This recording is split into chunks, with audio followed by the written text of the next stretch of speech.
Overseas Pakistani ہیں۔ اس وقت جو مجھے سب سے زیادہ فکر ہے وہ ہے ہمارے مزدور جو پھنسے ہوئے ہیں، خاص طور پہ دبئی میں، سعودی عربیہ میں، یورپ میں بھی پھنسے ہوئے ہیں، ہمیں پتہ ہے اٹلی میں بھی ہیں جو یہاں محنت کش جاتے ہیں کام کرنے پہ۔ یہ وہ لوگ ہیں جن کی محنت کے اوپر ہمارا ملک چلتا ہے، ان کی ریمیٹنسز کے اوپر ہمارا ملک چلتا ہے۔ آپ کے لیے میں یہ کہنا چاہتا ہوں کہ ہر میٹنگ میں ہم سوچتے ہیں کہ آپ کو ہم کیسے واپس لے کے آئیں۔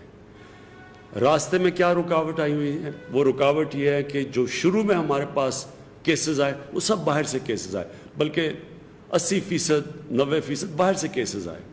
کیونکہ باہر سے کیسز آئے تو یہاں یہ ہو گیا کہ جو بھی باہر سے لوگ آئیں ان کو ہم چیک کر کے، اسکرین کر کے تو آنے دیں۔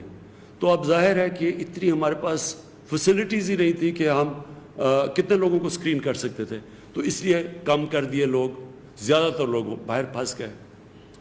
اب ہم سارا وقت سوچتے رہے، اور صوبوں کو خاص طور پہ خدشہ تھا کیونکہ باہر سے ساری وائرس باہر سے آ رہی تھی، تو انہوں نے کہا کہ ہم اتنے زیادہ لوگوں کو نہیں لے سکتے جب تک ان کو ٹیسٹ نہ کر سکیں۔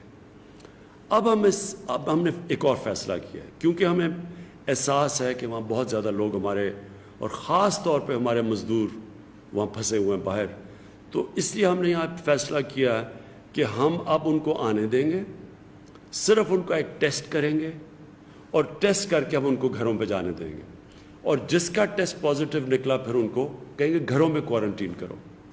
یہ ہمارا فیصلہ ہے اب، اور اس کی وجہ سے زیادہ اور اب ہم لوگوں کو پاکستان لا سکیں گے۔ تو یہ خوشخبری یہ ہے کہ آج ہم نے یہ فیصلہ کیا کہ زیادہ جو ہمارے مزدور پھنسے ہوئے ہیں، اور وہ ہم سب کو احساس ہے، وہ جو وہاں اس وقت دبئی میں اور سعودی عربیہ میں خاص طور پہ پھنسے ہوئے ہیں، باقی مڈل ایسٹ میں، تو مجھے خوشی یہ ہے کہ اب ہم آپ کو زیادہ تعداد میں پاکستان لائیں گے۔ تو آج ہی ہم نے یہ فیصلہ کیا ہے۔